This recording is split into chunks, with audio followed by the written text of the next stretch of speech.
tatta dhim tatakita dhim tadim tattam. When we consider how a river flows, we can see how there are many different kinds of flow. The river navigates different kinds of terrain, and sometimes it's going quite smoothly, sometimes there is a waterfall, sometimes it's collecting in a little stagnant pool for a bit. And this is the sense of flow in dance as the practice of allowing. When we use the word flow, we often think, especially in psychology and many spiritual practices, we think it's something that is very slow and smooth. But actually, as you can see from the flow of the river, a flow can be of many, many different kinds. And this is this beautiful invocation of river, which is so commonly found in ancient goddess tradition.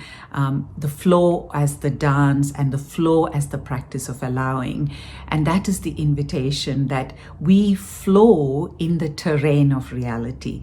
We allow ourselves to meet and encounter reality as it is in its terrain without needing to impose a kind of flatness or smoothness or slowness, but we allow ourselves to flow with reality as it is.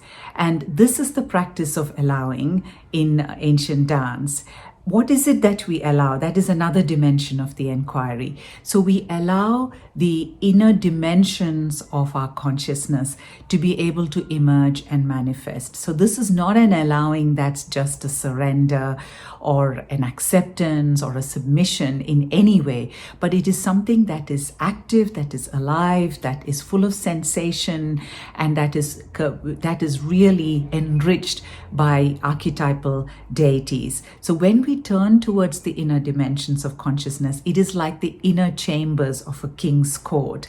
The king is the mental consciousness, that part of us, that drive in us that wants to express, manifest, act, offer our actions and lives to the world. But that is whole and is harmonious and is fulfilled when we are able to connect with those inner dimensions of consciousness. These inner chambers are the different goddesses of our consciousness, and this is the source of so many of the very popular goddesses that we know today. So this connection and allowing the flow between the inner chambers and the king's court, this was the invocation of allowing, or the practice of allowing, in ancient dance tradition. So like the river, we are invited to simply allow the flow across the many terrains, each of which, like those inner goddesses, offer us a wisdom and an intelligence, because they are all vital to that wholeness of reality. Nothing in reality is superficial